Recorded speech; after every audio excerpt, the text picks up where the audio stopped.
할렐루야. 네, 오늘이 기쁜 날입니다. 벌써 6월달이 됐고 6월 4주가 됐습니다. 지금 계속해서 여호수아를 말씀을 나누고 있습니다. 1장에서부터 쭉 계속 나오고 있는데요. 지금 갑자기 20장으로 뛰었습니다. 왜냐하면 그 앞에 있는 장은 나머지 7지파에게 주었던 땅 기업에 대한 부분을 말씀을 하고 있습니다. 그래서 물론 그 땅에 대한 그런 의미가 있고 또 기업에게 줬던 그 모든 의미가 있는데 그 부분을 찾기는 거의 비슷한 부분이기 때문에 오늘 20장에 있는 이 도피성에 대한 말씀을 통해서 하나님께서 저와 여러분에게 주시는 은혜를 다시 한번 사모하고 또 이 말씀을 통해서 오늘 우리에게 무엇을 말씀하려고 하는 것일까를 깨닫고 또 도전받고 또 그렇게 되는 시간이 되기를 주 여러분을 축복합니다. 사람은 위기를 당하고 어떤 어려움이 당하고 또 어떤 상황 속에 있으면 본능적으로 그것을 피하기를 원하고 또 숨기를 원하고 보호받기를 원하는 것이 있습니다. 그래서 어릴 때는 어떤 어려움이 생기면 갑자기 어떤 문제가 생기면 좀 감당할 수 없을 만한 일이 생기면 엄마 품에 안기게 되죠. 그 엄마 품이 가장 안전한 장소로 느껴지기 때문에 그렇게 합니다. 좀 성장하고 나면 어떻게 될까요? 조금 성장하고 나면 이제는 부모의 품을 떠나서 자기가 사랑하는 배우자를 향해서 또 사랑하는 친구를 향해서 아니면 사랑하는 동지들을 향해서 자신의 그 어려움과 힘든 부분을 보호받으려고 하는 그런 부분을 욕구가 생기게 되어진다는 것이죠. 그리고 이제 나이가 좀 들어지면은 그 다음에는 자신이 갖고 있는 어떤 재능, 자신이 갖고 있던 어떤 그런 지위 아니면 그런 어떤 그 물질이나 권력으로 그것을 보호하려고 하는 그런 마음을 갖게 됩니다. 그리고 이제 나이가 더 들게 되면 그 다음에는 자식에게 맡길 수밖에 없는 존재가 되어지는 모습으로 자식에게 보호받으려고 하는 마음이 생기기 시작을 한다는 것이죠. 이게 보통 사람들에 나타나는 현상이라는 것이죠. 우리는 무엇인가 의지해야 되고 무엇인가 도움을 받아야 되고 무엇인가 보호를 받아야 되는 그런 마음을 갖고 있다는 것입니다. 이스라엘 백성들이 애굽에서 나와서 광야를 거치고 그 다음에 가나안 땅을 점령하면서 있었던 그 많은 사건들, 물론 그 이전에도 일어났던 유대인들의 그 역사를 통해서 보시면 대부분이 그들이 목축업을 했기 때문에 그런 그 유랑자의 역할을 했기 때문에 그들에게는 집이라고 하는 부분이 별로 없었습니다.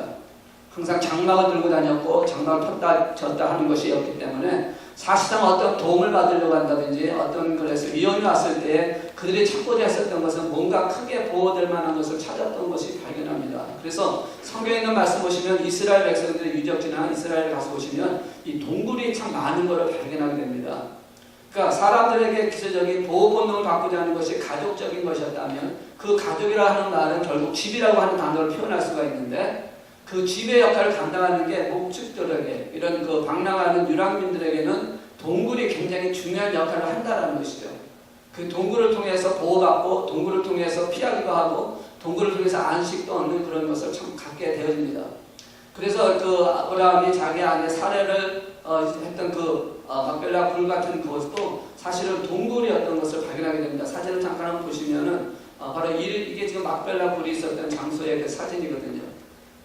근데 보시면 이렇게 동굴처럼 이렇게 되어 있습니다. 집이라보다는 물론 무덤이라고 생각하니까 그렇게 되겠지만 이 막벨라 굴만이 아니라 다른 그런 그 굴도 보시면 다윗이 피했던 굴 같은 그런 굴도 보면 다 동굴적인 부분을 통해서 보호받고 피할 수 있는 그런 장소였다라는 것을 발견할 수가 있습니다.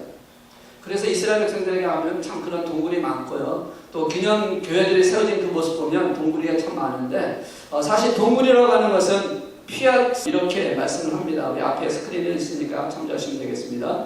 여호와 내 하나님이여 내가 주께 피하오니 나를 쫓아오는 모든 자들에게서 나를 구원하여 내소서. 건져낼 자가 없으면 그들이 사자같이 나를 찢고 뜯을까나이다. 그래서 여호와 내 하나님이여 내가 주께 피하오니 라고 하는 피난처가 되시는 주님을 말씀을 하고 있다는 것이죠. 또한 시편 16편 1절에서도 말씀하기를 하나님이여 나를 지켜주소서 내가 주께 피하나이다 라고 말씀을 하고 있다는 겁니다.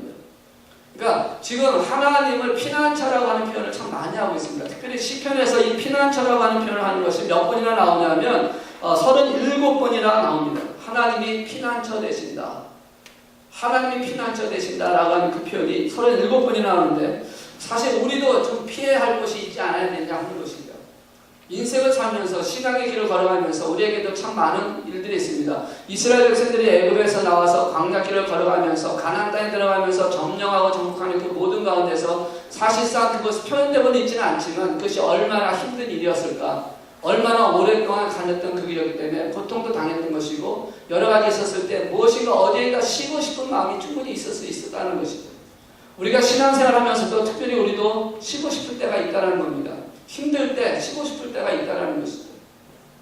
광야 같은 생활에서 신앙의 삶을 살아가면서 살다 보니까 지치고 힘들고 때때로는 얻어맞고 때때로는 상처받고 그런 고통 가운데 있기 때문에 어딘가에 가서 쉬고 싶은 마음이 생기게 되어진다는 것이죠.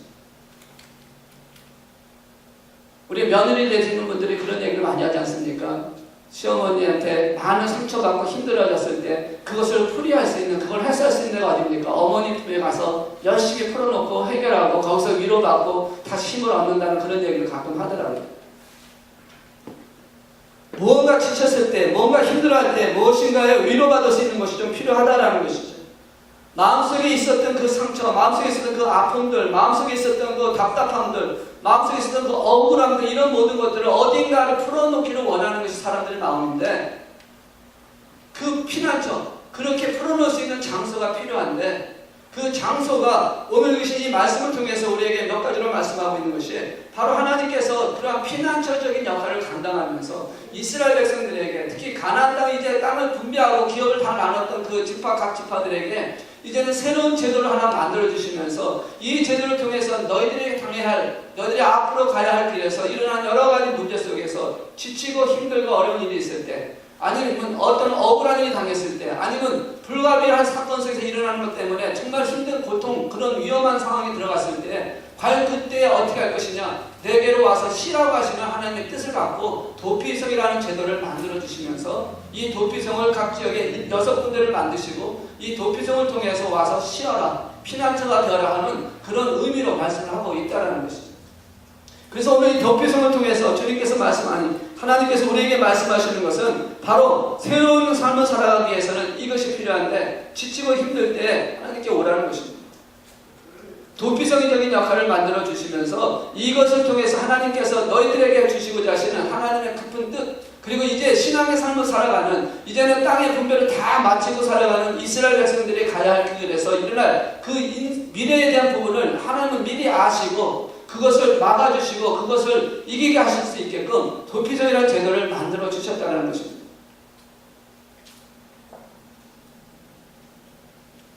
3절에 있는 말씀 보시면, 부지 중에 실수로 사람을 죽인 자를 그리로 도망하게 하라. 이는 너희를 위해 피해 보복자를 피할 것이니라 라고 말씀을 하고 있습니다.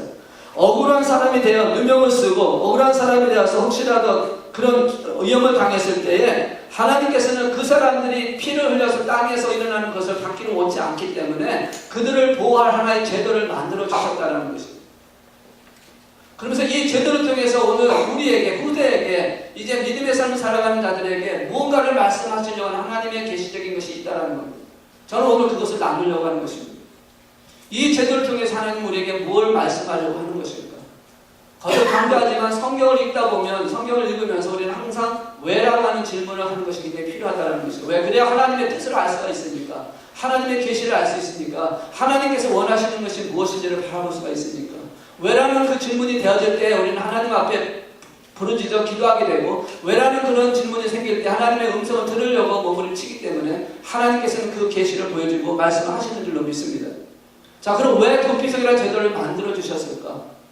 왜 하나님께서는 이 이스라엘 백성들이 이제 가나안 땅에서 땅의 분배를 다 끝나고 난 후에 이제는 나름대로 열심히 해서 살라라고 하면 되는 텐데, 왜 지금 이 가운데서 3절에 있는 말씀은 부지 중에라는 단어, 원하지 않았던 상황 속에서 일어나지 않아야 되는 상황이 일어났을 때에 그 상황을 어떻게 해결할 것에 대한 말씀을 하고 있다는 것입니다. 우리가 신앙의 삶을 살아가다 보면 충분히 그럴 수 있다는 겁니다. 내가 의도적인 것은 아니었습니다. 내가 하나님을 배반하려고 하는 것이 아니었습니다. 하나님을 떠나려고 하는 것이 아니었습니다. 하나님을 욕되게 하려고 하는 것이 아니었는데, 부지 중에 어떤 상황 속에 걸려서 내가 그런 일을 만약 행했을 때에, 만약에 그것을 통해서 죄라고 해가지고 그것을 변할 수 없는 것이라 해가지고 그 자리에서 만약에 죽인다면 얼마나 억울하냐라는 것이죠. 하나님은 그걸 알고 계셨다는 겁니다. 우리의 연약함을 알고 계셨다는 겁니다. 그래서 우리가 부지 중에 실수할 수 있을 것을 아신 하나님께서 이 도피성이라는 제도를 만들어 주시면서 이 도피성 도피성의 제도를 통해서 너희를 구원하고자 하는, 너희를 다시 한번 회복시켜보자 하시는 하나님의 뜻을 보여주시기 위해서 이것을 만드셨는데, 여기서 주시는 첫 번째 교훈은 뭐냐면 우리 모든 사람들에게 살인하지 말라라는 것이 첫 번째 교훈입니다.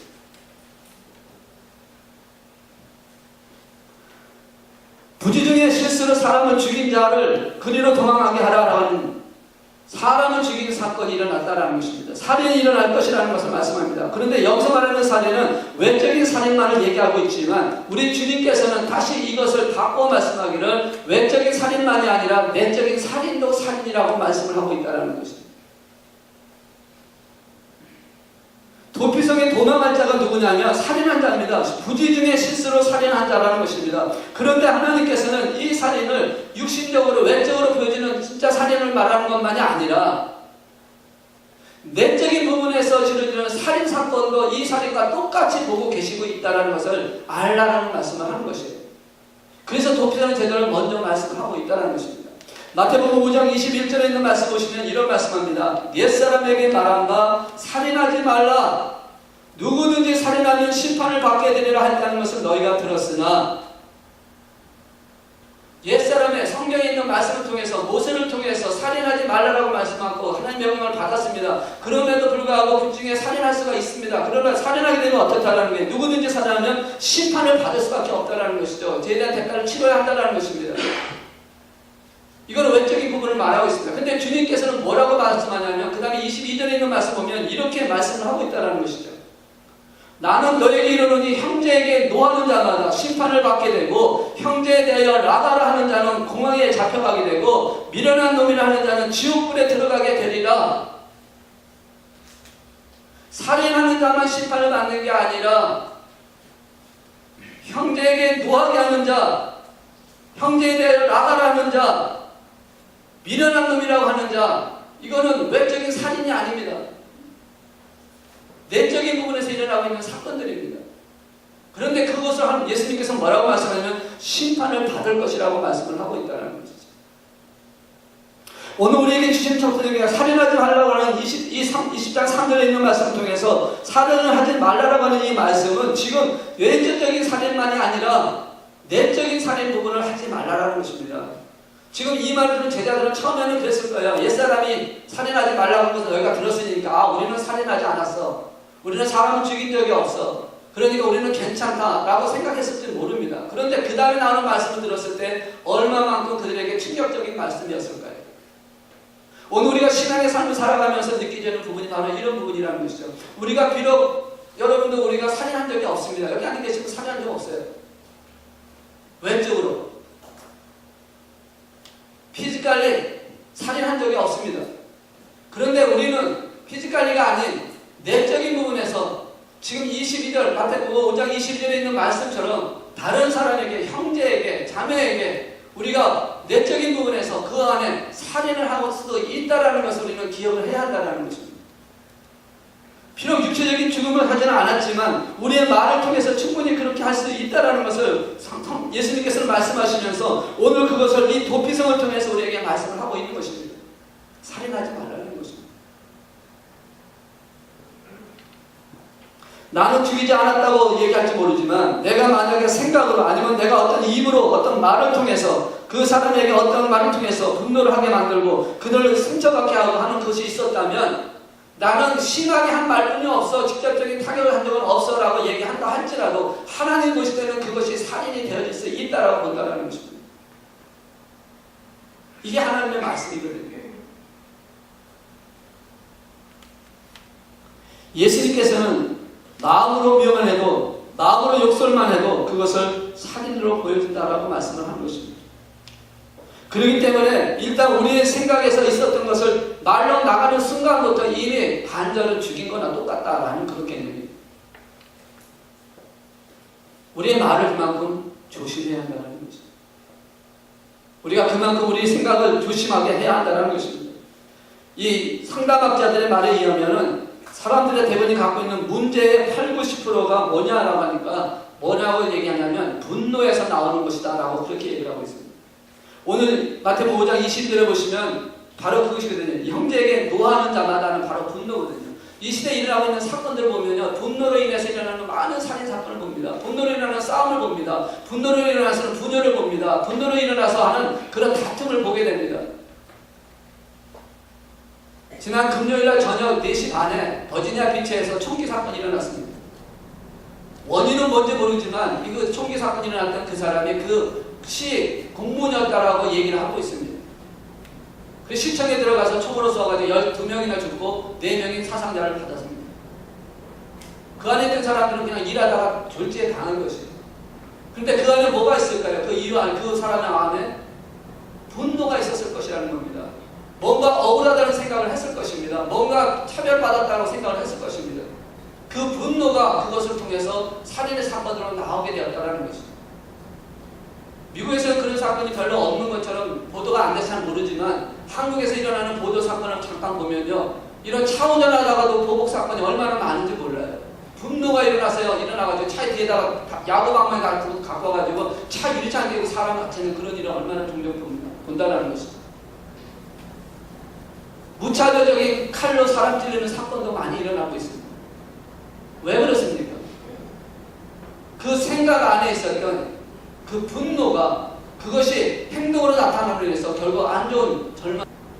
그러니까 생각 가운데 일어났던 분노라든지 그리고 나가라고 하는 단어는 뭐냐면 바보다, 머저리다, 멍청이다 뭐 이런 뜻이거든요. 그러니까 사람에게 그렇게 하는 이 말조차도 하는 예수님께서는 뭐라고 표현하고 있냐면 심판을 받을 수밖에 없는 것이 되어 있다는 거죠. 살인한 것과 똑같다라고 그렇게 말씀을 하고 있다는 것입니다. 비록 육신이 아니다 할지라도 이제는 지금 이 시대는 이제 IT가 발전되고 이제는 인터넷과 이런 것이 많이 발전함으로 인해서 지금 세계 많은 젊은이들, 특히 젊은이들은 지금 그런 소셜 네트워크를 많이 쓰고 있거든요. SNS라고 하는 것을. 여러분도 우리가 쓰고 있는 보통 카톡 같은 것도 그런 것들은 비슷한 것이라고 볼 수가 있는데요. 그런데 보면 어떠한 일을 통해서 어떤 사건이 나면 그걸 통해서 올려놓기 시작을 합니다. 그러면 그걸 보고 나서 거기에 사람들이 분노를 하기 시작을 합니다. 그리고 댓글을 달기 시작하는데 댓글이 엄청난 댓글을 달립니다. 그 사람은 완전히 힘들게 만들 정도로 댓글을 달아버립니다. 확인도 하지 않은 채 댓글을 달기 시작을 한다는 것입니다. 나중에 알고 보면 아니라는 것이 나타나면요, 아니면 말지라는 식으로 끝나버리고 만다는 것입니다.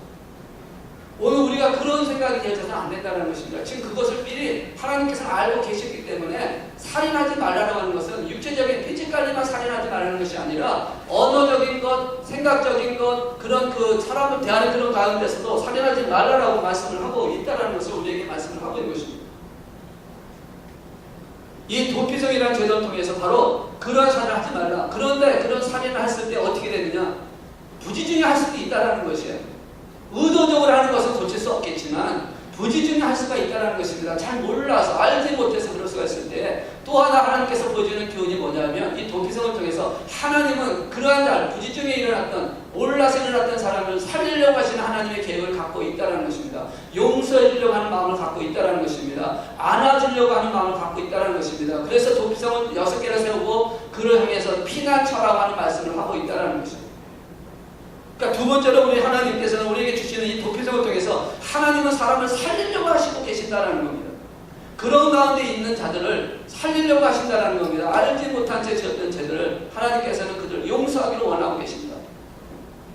그래서 하나님은 성경을 통해서 구약성경을 통해서 하나님은 사람을 살리는 방법을, 이스라엘 백성들을 살리는 방법을 3가지로 표현을 하고 있습니다. 하나는 뭐냐면 희년이라고 하는 제도를 쓰고 있습니다. 희년이라고 하는 제도는 7년이 될 때에 안식년을 갖게 됩니다. 그래서 6년 동안 일하고 7년째 될 때는 다 농장이라든지 모든 부분을 다 쉬게 합니다. 안식하게 만듭니다. 그래야 땅이 회복이 돼서 그 다음에 또 6년을 할 때에 그 열매를 맺을 수 있기 때문에 6년을 일하고 7년째 되는 날은 쉬라고 그렇게 안식년을 만들어 놓습니다. 그것이 꼭 농사만이 아니라 모든 사람들에게 다 적용이 되는 부분이에요. 그리고 희년이라고 하는 것은 이 7년의 안식이라는 것을 7번 하고 난 다음, 그러니까 7년 안식을 7년째 7번째 안식을 7번 하고 나면 49년이 되지 않습니까? 49년 되면 그 다음에 나온 50년 때는 희년이라고 해가지고 모든 것을 다 원상태로 돌리는 것을 제도를 만들어 놨습니다. 그래서 50년 되는 희년때가 되면 죄수들, 그리고 종들, 땅을 뺏었던 사람들, 땅을 가졌던 사람들이 다시 다 원주인에게 다 돌려주고, 죄인들도 다 석방시키고, 죄수들도 다 석방시키고, 종들도 다 자유를 주는 거예요. 전쟁에서 포로를 잡혔든 아니면 어떤 돈 때문에 포로를 잡혔든 상관하지 않냐고 50년이 되는, 희년제가 되는 때는 다 자유함을 주었다는 것입니다. 그렇게 해서 다시 시작할 수 있게끔 하나님께서 제도를 만들어 주셨습니다. 그리고 오늘 읽으신 말씀 속에도 나오지만 대제사장이 죽으면 다 또 자유를 주었습니다. 그러니까 50년이 됐던 애 다 자유를 주는 것 같이 대제사장이 죽으면, 대제사장은 한 분인데 대제사장은 종속제거든요. 그러니까 한 번 대제사장이 되면 죽을 때까지 대제사장이기 때문에 그 대제사장이 죽을 때까지 그 안에서는 자유가 없지만 대제사장이 죽게 되면 자유를 누리게 됩니다. 그래서 모든 죄인들, 모든 잘못된 자는 다 자유를 나누게 된다는 것입니다. 그리고 세 번째가 바로 이 도피성입니다. 이 희년을 통해서 주었던 그 50년의 기간과 그 다음에 대제사장을 통해서 주었던 자유를 줬던 그 기간이 사실상 어떨 때는 굉장히 길어질 수가 있어요. 대제사장이 만약에 20살에 대제사장이 됐다고 한다면 죽을 때까지 얼마나 걸릴지를 모른다는 얘기예요. 그러니까 그런 긴 기간을 생각해서 하나님께서는 도피성이라고 하는 제도를 만들어놨습니다. 그래서 도피성을 통해서 빨리 용서함을 받을 수 있는 살리게 하고자 하는 방법을 만들어 주셨다는 것입니다. 그래서 이 도피장소는 동편의 3개, 서편의 3개, 그래서 6군데를 만들었습니다. 7절에서 8절에 있는 말씀을 통해서 6군데를 얘기하고 있는데 한번 지도를 보시면 이렇게 표현이 됩니다. 바로 이렇게 장소가 나와져 있습니다. 그래서 어느 지역에서나 각 지파가 분배된 그 땅에서 어느 지역에서나 만약에 부지중에 어떤 일이 생겼을 때, 위급한 일이 생겼을 때 언제든지 찾아갈 수 있게끔, 어디든지 빨리 갈 수 있게끔 6군데를 다 분산시켜서 할 수 있게 만들어놨다는 거죠. 그리고 그 안에 다 다른 지역들 이름들이 쭉 있는데 지역들의 이름마다 뜻이 있습니다. 제일 처음에 썼던 게데스라고 하는 것은 구별되었다라고 하는 거룩한 곳이라고 하는 그런 의미를 갖고 있습니다. 이것은 다시 말해서 세상에 불러냈다라고 하는, 세상에 있어서 불러냈다라고 하는 교회라고 하는 개념을 갖고 있는 단어입니다. 세겜이라고 하는 것은 어깨라는 그런 의미를 갖고 있는데요. 이 어깨라고 하는 것은 힘과 능력을 말하는 것입니다. 권위적인 것을 말하는 거죠. 파워를 말합니다. 다시 말해서 이제 나중에 다시 한번 설명하겠지만 예수 그리스도의 능력에 대한 부분을 말씀을 하고 있다는 것입니다. 헤브론이라고 하는 것은 연합과 교제를 표현하고 있는 단어인데요. 이것은 하나님과의 교통을 말하고 있습니다.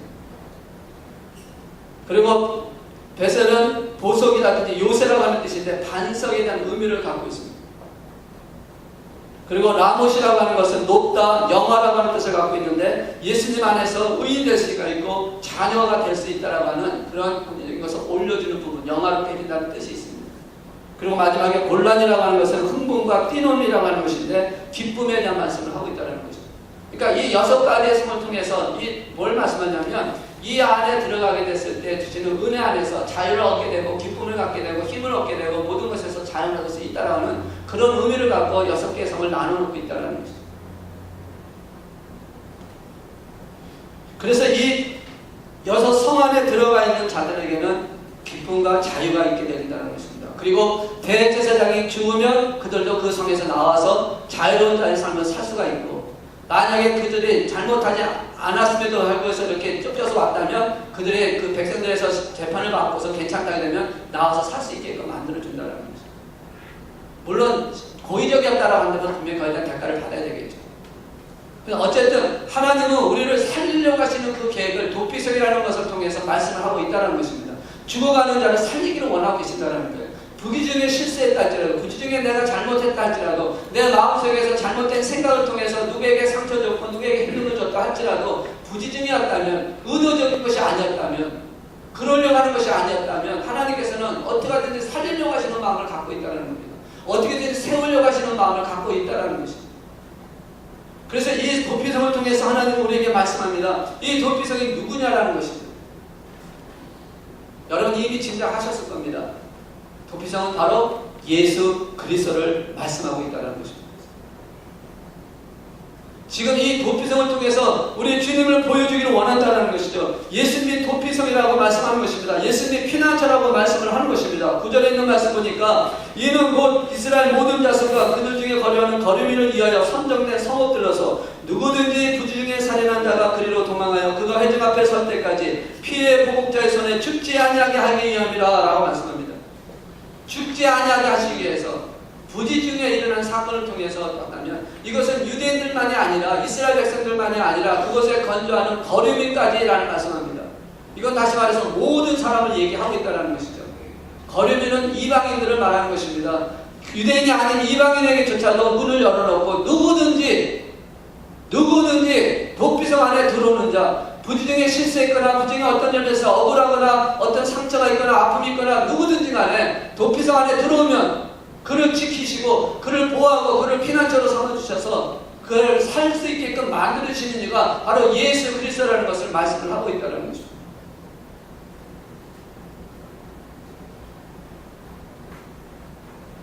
어떤 상황이든 간에 고난을 당하는 자 할지라도 악재를 당하는 자 할지라도 마음속에 근심이 있는 자 할지라도 누구와 어떤 상황이 있다 할지라도 억울하다면 아닌데 그것이 아니었는데 라고 하는 그런 마음이 답답함이 있다면 도피성으로 오라는 것입니다. 오늘 주님 우리에게 말씀합니다. 그런 답답한 마음이 있느냐? 신앙의 길을 걸어가면서 그런 억울함이 있느냐? 압제 속에 고난 속에서 고통스러워하고 있느냐? 가족 가운데서 누군가를 가면서 오해받고 상처받는 그런 것이 있느냐? 주님께서 오라는 것입니다. 대진 맡은 우리 구주 어찌 좋은 친구인지 걱정 근심 무거운지 우리 주께 맡기세 주께 고함 없는 고로 평안치 못하네 바람들이 어찌하여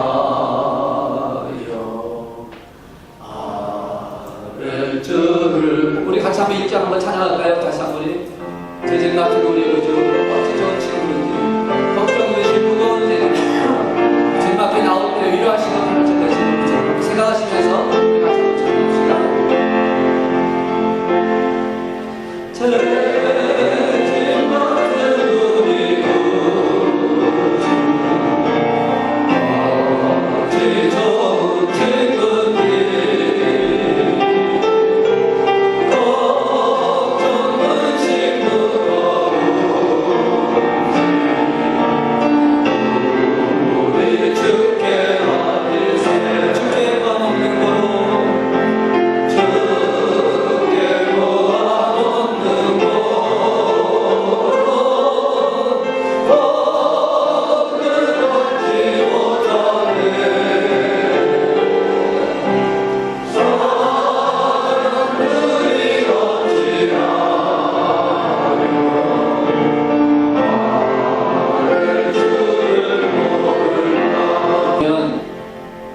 위로가 되고 피난처가 되어야 된다고 말씀하셨습니다. 그리고 주님 앞에 나오면 주님께서 그것을 해결해 주신다고 말씀합니다. 도피성에 들어가면 해야 할 일이 하나 있어요. 오늘 계신 말씀 속에 4절을 보면 이렇게 말씀합니다. 이 성읍 중에 하나에 도피하는 자는 그 성읍에 들어가는 문 어귀에 서서 그 성읍의 장로들의 귀에 자기의 사건을 말할 것이요 그들은 그를 성읍에 받아들여 한 곳을 주어 자기들 중에 거주하게 하라. 피난처 되기 위해서, 피난처를 삼기 위해서 억울하고 답답함과 부중에 어떤 일이 있어 내가 위급한 상황이 됐을 때 도피성에 들어가면 제일 먼저 해야 될 일이 있는데 뭐냐면 문 어귀에 있는 장로에게 자신의 사건을 얘기해야 한다는 거예요. 귓속말로 얘기하는 겁니다. 다른 사람이 갈리는 것이 아니라 장로의 귀에 귓속말로 고하라는 것입니다. 내가 지금 이런 상황입니다. 내가 이래서 고통스럽습니다. 내가 이래서 지금 상처받았습니다. 내가 이래서 지금 답답합니다. 라고 장로의 귀에다가 얘기하라는 것이에요. 그리고 그것을 들은 장로는 그가 한 곳을 주어서 그곳에 거주하게 할 수 있게끔 장소를 마련해 주어야 한다라고 말씀을 하고 있다는 것이죠. 이곳에 있어야 된다 했을 때 그것을 떠나면 안 된다는 것을 우리는 또한 기억을 해야 합니다. 도피성에 들어와가지고 거했다면 이제는 그곳에서 끝날 때까지 거하는 사람이 되어야 한다는 것이죠. 떠나게 되면 안 된다는 것입니다. 떠나면 어떻게 됩니까? 피해 보호자에게 죽임을 당할 수가 있다는 것이죠. 구약성에 보시면 그렇게 해서 두 사람이 죽은 사건을 기록한 적이 있습니다.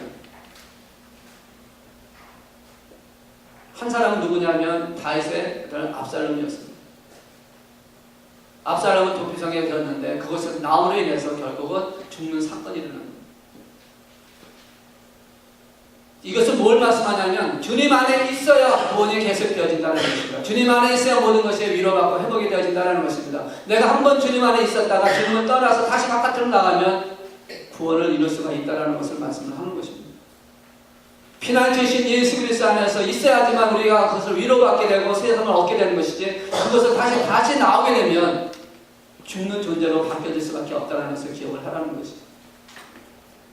그래서 주님은 우리의 피난처가 되시면 우리는 꼭 기억을 하시면서 우리의 삶을 주님과 함께 성화되어가는 과정이 되어야 한다는 것입니다. 그래서 예수님이 도피성이라고 하는, 예수님이 나의 피난처라는 이 고백을 오늘 우리에게 말씀하면서 이 고백을 할 수 있는 저 여러분에게 하나님이 원하고 계신다는 것입니다. 여러분, 주님이 여러분의 피난처이십니까? 여러분, 예수님이 여러분의 피난처이십니까? 여러분 한번 그렇게 한번 고백하기 바랍니다. 주님은 나의 피난처십니다. 주는 나의 피난처이십니다. 저는 지금 한 분을 소개를 하려고 합니다. 주는 나의 피난처라고 하는 책을 쓴 코리 텐 붐이라고 하는 사람을 소개하려고 합니다. 아마 여러분 중에 아시는 분도 있으시라고 생각합니다. 그녀는 네덜란드 사람입니다. 2차 대전 당시에 나치 수용소에 갇혔다가 기적적으로 살아나서 복음을 전했던 자입니다. 앞에 잠깐 스포츠만 책을 쓴 책에 있는 부분인데요. 사실 이들은 유대인이 아니기 때문에 이 나치에 의해서 잡혀야 할 이유가 없었던 사람들입니다. 그런데 그들이 했던 그 이발소에서, 시계점에서 100년이라는 기간 동안 그 자기 네덜란드 지역에서 시계 그것을 하고 있었는데, 이제 나치들이 유대인들을 잡아가는 그 모습을 보면서 유대인을 도와야겠다는 생각을 하게 됩니다. 그래서 언니와 함께 이 사람들이 유대인을 자기의 시계방에 있는 그곳에 방을 만들어 놓고 그곳에 숨깁니다. 그런데 누가 밀고를 하는 바람에 그것이 들켜가지고 나치 수용소에 잡히게 되었습니다. 그리고 그곳에서 엄청난 사건을 겪어갑니다. 너무나 힘든 사건을 겪어갑니다. 자기 언니가 자기 그 코리텐범의 그 눈앞에서 그 나치의 간수들한테 얻어맞으면서 강간당하면서 죽어가는 그 모습을 발견하게 됩니다. 그럴 때 그 언니가 이렇게 얘기를 했다고 합니다.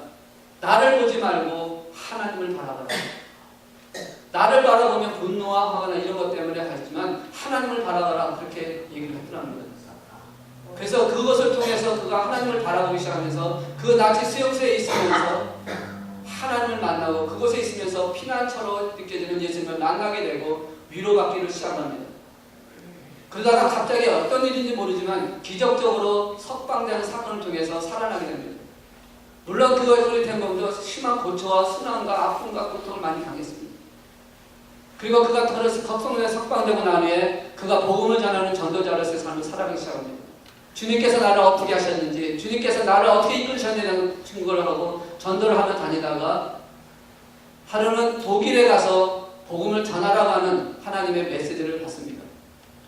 이 코리텐범이 생각할 때 나는 거기는 절대 갈 수 없습니다. 그것은 나에게 상처가 된 것이었고, 그것은 나의 아픔이 된 것이었고, 그것에 나는 어떠한 고통을 당했기 때문에 그곳에 간다는 자체가 저는 싫습니다라고 부인하고 원하지 않았다고 얘기합니다.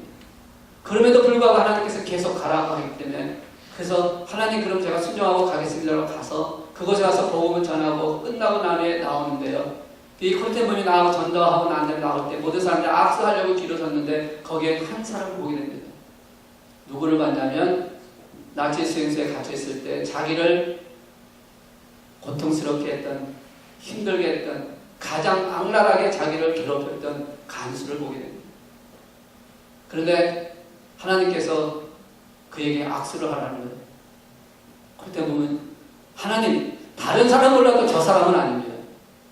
저 사람은 나에게 너무나도 큰 수준을 얻고 나에게 큰 고통을 준 사람이기 때문에 저 사람은 아닙니다. 그리고 피하려고 하는데도 계속 마음속에서 저 사람을 용서하라, 그 사람을 악서라, 그 사람을 만나라고 하는 것을 들었기 시작해요. 그래서 어쩔 수 없이 가가지고 악수를 딱 했습니다. 그랬더니 그 사람이 이렇게 얘기를 합니다. 당신이 나에게 악수를 한 걸 보니까 내가 그동안 했었던 그 모든 것들이 정말로 잘못한 것을 깨닫게 되고 하나님의 사랑을 느끼게 되고, 그래서 이제부터라도, 늦었지만 지금부터라도 나는 하나님 원하시는 삶을 살겠다고 고백하면서 눈물을 흘리는 그 장면을 보았다는 것입니다. 그때 그렇게 아픔과 상처 속에 있었던 그 모든 것을 다 내려놓게 되고 하나님의 피난처 되심을 고백하면서 그 사건 이후에 나의 피난처, 주는 나의 피난처라는 이 책을 썼다라고 말씀하고 있습니다. 얼마나 힘들었을까요? 사람들 앞에서, 그 삶에서 정말 엄청난 그 고통을 당했음에도 불구하고 그 사람을 용서하려고 하는 그 마음이 얼마나 힘들었을까요? 근데 그 마음을 주님은 그 크리스찬분에게 주었다는 것이죠. 그것을 하신 이유가 뭡니까? 바로 하나님께서 살리려고 하시는 계획을 가졌고, 누구든지 하나님의 뜻 안에서 피난처가 되어주길 원하시는 그 마음을 갖고 그렇게 하셨다라고 말씀을 하고 있습니다. 그러면서 그 책에 이렇게 세 개의 피난처를 얘기를 하고 있습니다. 주님은 나의 피난처라고 하면서 세 개의 피난처인데, 첫 번째는 유대인들의 피난처가 자기 집의 방이었다라고 얘기를 합니다. 유대인들이 살 수 있었던 피난처가 바로 자기의 집 그 시계방에서 있었던 그 방 하나가 유대인들의 피난처였다라고 그렇게 설명합니다. 그리고 자신이 갇혀 있었던 그 수용소가 자신의 생명의 피난처였다라고 그렇게 또 고백을 하고 있습니다. 그곳에서 고통당하고 힘들고 어려움을 당했음에도 불구하고 그곳에서 주님을 만났기 때문에, 그곳에 주님의 위로함을 받았기 때문에 그것이 오히려 생명의 피난처다라고 그렇게 표현을 하고 있습니다. 그리고 세 번째로 뭐라고 표현하고 있냐면, 예수님은 나의 영원한 피난처입니다 라고 그렇게 고백을 합니다. 그러니까 장소도 피난처가 되었지만 예수 그리스도가 나의 영원한 피난처라고 얘기를 합니다. 그러면서 마지막으로 부탁하면서 글을 끊는데 뭐라고 부탁을 하냐면, 여러분이 이 책을 읽든지 아니면 전도를 받아서 만약에 여러분이 예수님이 여러분의 영원한 피난처라고 느껴지는 분, 그렇게 믿어지시는 분이라면 이제는 그 주님 때문에 여러분이 다른 사람의 피난처가 되어주기를 원합니다 라고 기록을 하고 있습니다. 저는 그것을 보면서 내 안에 계신 예수님이 나의 피난처라면 나도 누군가에게 피난처가 되어줘야 하겠구나라는 생각을 다시 한번 생각을 해봅니다. 여러분이 누군가에게 피난처가 되어줘야 한다는 것입니다. 예수님이 여러분의 피난처라서 예수님이 여러분 안에서 역사를 하시고 여러분이 그 주님 때문에 위로를 받고 그래서 살아났다면 이제는 여러분을 통해서 누군가에게 도움을 줄 수 있는 피난처가 되어주는 역할을 감당해야 한다는 것입니다. 그것이 우리 만왕교회가 10분의 40장까지 복음을 전하기 위해서 달려야 되는 그 목적이 아닌가. 그곳에서 죽어가는 자, 그곳에서 부지기에 살인하는 자, 어쩌면 나를 힘들게 하시는 자들이 있다 할지라도 그들을 안아줄 수 있는 피난처가 되어주는 자로 살아야 된다는 거죠. 그게 예수님의 마음이고 하나님의 마음이 아닐까요? 오늘 이 도피성을 통해서 우리에게 말씀하는 것은 예수님이 우리의 피난처라고 말씀하시면서 구약의 피난처가 도피성이었다면 이제는 우리의 피난처이신 예수를 통해서 우리가 답답했던 거, 억울했던 거, 상처받았던 거, 힘들었던 거, 고통스러웠던 거, 이 모든 것들을 주님 때문에 위로받고 피난을 받게 되고 또 셈을 얻었다면 그 마음을 갖고 우리 주님 때문에 우리도 다른 사람에게 힘을 되어주고 다른 사람에게 위로가 되어주고 다른 사람에게 피난처가 되어주는 삶을 살아야 되지 않겠냐라는 것입니다. 아멘. 여러분, 우리가 그런 삶을 살아야 되지 않겠습니까? 내가 정말 주님이 나의 영원한 피난처라는 고백이 있었다면, 주님이 나를 살리셨다라는 그런 고백이 있다면, 주님이 나와 함께 하심을 통해서 내 모든 것을 주장하시는 분이라시는 믿음의 고백을 하셨다면, 우리는 이제 우리를 통해서라도 다른 사람에게 그것을 보여줄 수 있는 삶이 되어야 한다라고 말씀하는 것이죠. 우리 입술을 통해서 다른 사람을 정죄하지 말고, 우리 입술을 통해서 다른 사람을 욕하지 말고, 우리 입술을 통해서 다른 사람을 넘겨뜨리지 말고, 우리는 그 사람의 피난처가 되어줄 수 있는 삶을 살아야 되는 것이, 그게 우리 믿음의 사람들이 아닌가. 그게 그리스도의 삶이 아닌가. 우리 교회가 그렇게 되어질 때 누가 오든 간에 위로가 되어지고 힘을 얻게 되고 피난처가 되어서 그들이 다시 살아나는 역사가 일어날 줄로 믿습니다. 우리 교회가 그렇게 되어지면 여러분이 그렇게 되면 비록 우리에게 오지 않아도 괜찮아요. 여러분을 통해서 위로받고 힘을 얻고 그래서 주님을 만날 수 있는 길을 만들어질 수가 있다면 그것이 바로 하나님 원하시는 것이 아닐까요? 우리가 교회를 위해서 개혁해야 된다고 얘기하고 나라가 개혁해야 된다고 얘기를 하고 있는데 그 개혁을 이뤄가는 건 누가 있는 것이 아니라 바로 저와 여러분이 해야 된다는 것입니다. 우리가 먼저 그렇게 되어질 때, 우리가 피난처가 되어질 때, 누구를가 어떤 사람과 안아줄 수 있는 마음이 되어지고, 그를 위로할 수 있는 마음이 되어지고, 주님께서 우리를 위로하셨던 것처럼, 주님께서 우리를 안겨주셨던 것처럼, 우리 죄를 용서해 주셔서 하나님의 자녀로 삼아주신 것처럼, 우리도 누군가를 나에게 도움을 필요로 하는 사람이 있다면, 나에게 위로를 받기를 원하고 있는 사람이 있다면, 우리는 그를 위로해주고, 그를 안아주면서, 주님의 사랑으로, 주님의 은혜로 그것을 감당해야 되지 않을까요?